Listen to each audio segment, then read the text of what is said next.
नमस्कारः। अद्य वयं सप्तपदार्थानां विषये चर्चां करिष्यामः। 7 पदार्थों के विषय में चर्चा करेंगे। 7 पदार्थों में से द्रव्य, गुण, कर्म, सामान्य, इन क्रमशः इन 7 पदार्थों का अध्ययन करेंगे, जिसमें पहला है द्रव्य। तो द्रव्य जो हैं 9 हैं, कर्म जो हैं 5 हैं, सामान्य द्विविधम सामान्य 2 प्रकार के हैं, अभाव 4, समवाय 1, गुण 24 हैं और विशेष। इस प्रकार हम अभ्यास करेंगे। तो पहला है सप्त पदार्थ में प्रथम पदार्थ है द्रव्य। सप्त पदार्थों में प्रथम पदार्थ है द्रव्य। अद्य द्रव्याणि विषय चर्चा करिष्यामः। द्रव्य के बारे में चर्चा करेंगे। तो देखिए, आप अपने पाठ्य पुस्तक में तर्क संग्रह में देखिए कि द्रव्य की कौन कौन से वह द्रव्य हैं। पहला प्रश्न हो जाएगा द्रव्याणि कति। तो द्रव्याणि नव सन्ति अथवा नव विधानि सन्ति, ऐसा हम कह सकते हैं। वो कौन कौन से? ते के तो पृथिव्यप तेजो वायवाकाश काल दिगात्मा मनांसि नवैव। तो एक बार पुनः बोलेंगे, पृथिव्यप तेजो वायवाकाश काल दिगात्मा मनांसि नवैव। ये 9 द्रव्य हैं। कौन कौन से? 7 पदार्थों में पहला पदार्थ है द्रव्य। अद्रव्य के 9 भेद हैं। वो 9 कौन कौन से हैं देखिए। इसमें हम आपको अभी हमने परिभाषा में पढ़ा पृथिव्यप तेजो वायवाकाश काल दिगात्मा मनांसि। अब हम इसमें देखेंगे। तो देखिए, पहला है पृथ्वी। पृथिव्यप तेजो लिखा ना, तो पहला है पृथ्वी। पृथिव्यप तेजो। फिर इसके बाद है अप अर्थात जल, जलम। तो पृथ्वी जलम दूसरा है।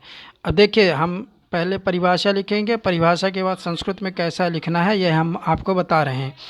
तो प्रथम अस्ति पृथ्वी, दूसरा है जल। तो पृथिव्यप तेजो, तीसरा है तेज। तीसरा क्या है? तेज। ठीक है, यह चित्र में भी आप देख सकते हैं, तेजः इति लिखितम् अस्ति। तो पृथ्वी, जल, तेज। फिर वायु, फिर आकाश, वायवाकाश। तो वायु, आकाश। फिर इसके बाद आएगा काल, फिर दिक् अर्थात दिशा, आत्मा, मन। ये 9 द्रव्य हैं।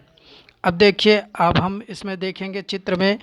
तो पृथ्वी, जल, पृथ्वी, जलम, आकाशः, तेजः, वायुः, कालः, दिक्, मनः। एते, बाद में आप एते जोड़ देंगे। एते नवद्रव्याणि सन्ति। एते नवद्रव्याणि सन्ति, ऐसे हमें लिखना है। तो हम समझ गए कि द्रव्य कौन कौन से हैं। तो देखिए, पृथ्वी, संपूर्ण पृथ्वी को द्रव्य कहा गया है। फिर जल को द्रव्य कहा गया है। आकाश को द्रव्य कहा गया है। काल अर्थात समय को द्रव्य कहा गया है। तेज को द्रव्य कहा गया है। आत्मा को भी एक द्रव्य माना गया है। दिक् अर्थात दिशाओं को भी द्रव्य माना गया है। वायु को भी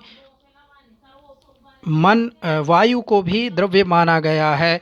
मन को भी द्रव्य माना गया है। इस प्रकार यह 9 द्रव्य हैं। अब प्रश्न उठता है कि द्रव्य किसे कहते हैं? द्रव्य किसे कहते हैं? द्रव्य का लक्षण क्या है? द्रव्याणि लक्षणम, है ना। अभी ये जो द्रव्य हैं इनके लक्षण के बारे में पढ़ेंगे आगे, पर पहले इसमें जाने कि द्रव्य किसको कहते हैं। तो द्रव्य जो है, गुणवत्वम द्रव्य सामान्य लक्षणम। आप यह लिख भी सकते हैं, गुणवत्वम द्रव्य सामान्य लक्षणम। द्रव्य किसको कहते हैं? तो गुण वाला होना ही द्रव्य का सामान्य लक्षण है। गुण वाला होना चाहिए, अर्थात जिसमें गुण रहे उसी का नाम द्रव्य है। तो 9 द्रव्यों में ही 9 द्रव्य जो हैं पृथ्वी, जल, आकाश, तेज, वायु, काल, दिक्, मन, इन 9 द्रव्यों में ही गुण है। जितने गुण जिसमें हैं उसमें कहा गया है। अभी हम जब आगे पढ़ेंगे तो किसमें कितने गुण हैं। जैसे वायु में 9 गुण रहते हैं, तेज में 11 गुण रहते हैं, जल तथा पृथ्वी और प्राणभूत जो जीवात्मा इनमें हर एक में 14-14 गुण रहते हैं, दिक् तथा काल में हर एक में 5-5 गुण रहते हैं। ऐसे हम आगे चर्चा करेंगे गुण के बारे में।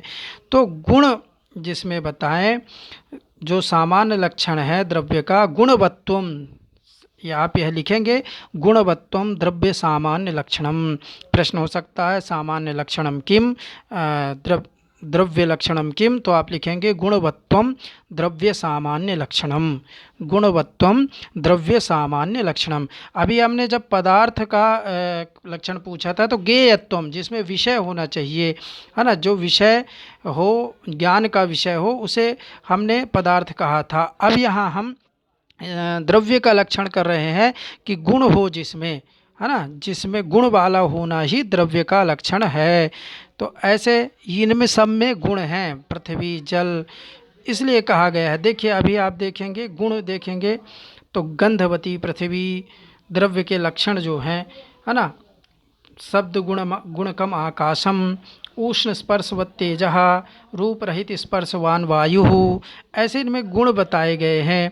अभी हम देखेंगे और इसके बारे में समझेंगे। फिर गुणवत्व द्रव्य का लक्षण ठीक नहीं है, कहते हैं तब गुणवती द्रव्य का लक्षण उसमें नहीं किया गया।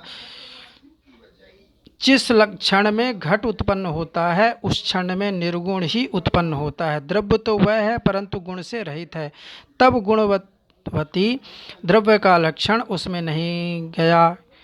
तो यहाँ अव्याप्ति रूप का दोष लग जाता है। तो देखिए लक्षण भी कैसा हो, तो बोले द्रव्य का लक्षण और विषय इसमें कहा कि द्रव्यत्व जातिमत्वम, ऐसा जाति घटित लक्षण कर लेना जो द्रव्यत्व जाति वाला हो, उसी का नाम द्रव्य है। तो अभी इसमें भी द्रव्यत्व जाति वाला हो उसी का नाम द्रव्य है। इसमें भी अव्याप्ति दोष तो नहीं आता। ननु लक्षण किसको कहते हैं, लक्ष्य किसको कहते हैं, यह जानेंगे। तो यद व्याप्त्यति व्याप्त संभव रूप दोषत्र शून्यम तदेव लक्षणम। लक्षण क्या है, अर्थात जो तीनों दोषों से रहित, यद जो अव्याप्ति से भी, है ना, अतिव्याप्ति से भी और असंभव, तीनों दोषों से जो शून्य हो, लक्षण उसी को कहते हैं। तो लक्षण ऐसा होना चाहिए जिनमें कोई दोष नहीं हो। जैसे 3 प्रकार के दोष इसमें कहा गया है। कौन कौन से, इसको आप जान लेंगे, है ना, कौन कौन से, तो बोले अव्याप्ति और अतिव्याप्ति और असंभव। इन तीनों दोषों को नहीं होना चाहिए। जैसे हम कह दें, कोई पूछे कि गाय का लक्षण बताइए, गाय किसको कहते हैं, तो किसी ने कह दिया कि गोह कपिलत्वम लक्षणम, गाय का लक्षण जो है कपिलत्व है, अर्थात कपिला होना चाहिए, उसी का नाम गौ है। तो इसमें अव्याप्ति का दोष हो जाएगा। अव्याप्ति का दोष इसलिए हो जाएगा कि सब गाय कपिला नहीं होती हैं, कोई कोई गाय होती हैं। तो लक्ष्यिका देशावृत्तित्वम व्याप्ति ही, जो लक्ष्य के एक देश में रही है, एक देश में न रहे, वह अव्याप्ति दोष होता है। तो यहाँ पे देखिए एक लक्ष्य में नहीं है, ये केवल इतना कह देने से कि गोह कपिलत्वम लक्षणम, गाय जो का लक्षण कपिलत्व है, कपिला है, तो इससे नहीं सिद्ध होता है। तो एक देश होना चाहिए, सटीक होना चाहिए, यह तर्कशास्त्र कह रहा है, तर्क संग्रह में कह रहे हैं। तो किसी ने फिर से दूसरे ने कहा तो श्वेत रक्त में भी होती गाय, तो दूसरे ने लक्षण बताया कि गोह श्रृंगित्वम लक्षणम, गौ का जो लक्षण है श्रृंगित्व अर्थात सींग होना चाहिए। तो यह कह देने से भी कि गाय के सींग होना चाहिए, तो केवल गाय के तो सींग नहीं होती है, इसमें भी एक दोष आ गया। वो कौन सा दोष है, बोले अलक्ष्य वृत्तित्व अतिव्याप्ति ही, यहाँ अतिव्याप्ति का दोष आ गया, क्योंकि सींग तो भैंसे के भी होती है ना, हिरण के भी होती है, तो क्या हम ये मान लेंगे कि वो गाय है। तो यह इसमें भी दोष आ गया, अतिव्याप्ति का नाम का दोष आ गया, है ना। किसी ने कह दिया कि एक शफवत्वम, यह असंभव दोष है कि एक शफवत्वम, जिसके एक खुर हो, शफ का नाम होता है खुर, तो गाय के तो एक खुर होती नहीं है। इस प्रकार यह हम यह जो दोष है यह असंभव दोष हो गया। तो देखिए अव्याप्ति, अतिव्याप्ति, अव्याप्ति यानी जो ना रहे। अब हम कोई कह दे कि कपिलत्वम, तो हर गाय में कपिलत्व नहीं रहता, इसलिए अव्याप्ति हो गया। अतिव्याप्ति कि भाई जिसके सींग हो, तो ऐसा थोड़ी है कि जिसके सींग हो वही गाय होगी, है ना। और एक ने कहा एक सफत्वम, जिसके एक खुर हो तो घोड़े के भी होती है, और भी ऐसे हैं कि दो एक खुर वाले होते हैं, इसलिए, है ना।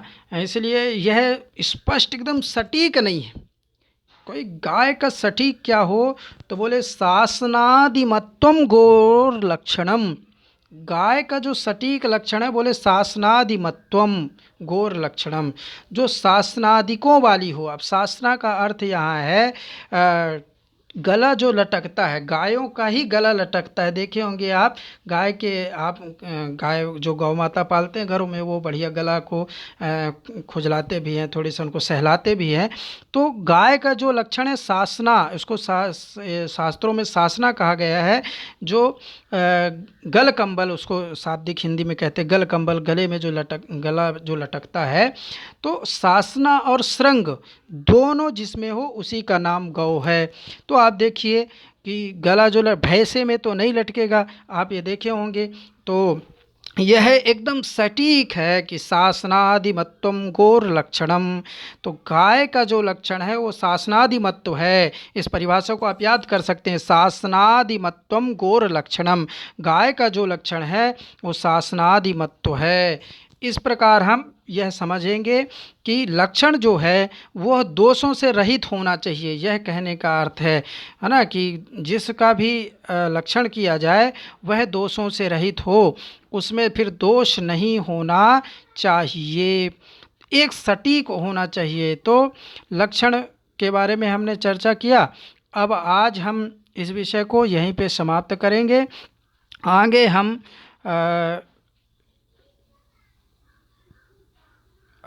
द्रव्य के विषय में चर्चा किया, आगे हम द्रव्य के लक्षण आदि के विषय में चर्चा करेंगे। आज की कक्षा को यहीं समाप्त करते हैं। सर्वेभ्यो नमो नमः। पुनः मिलामः। नमस्कारः।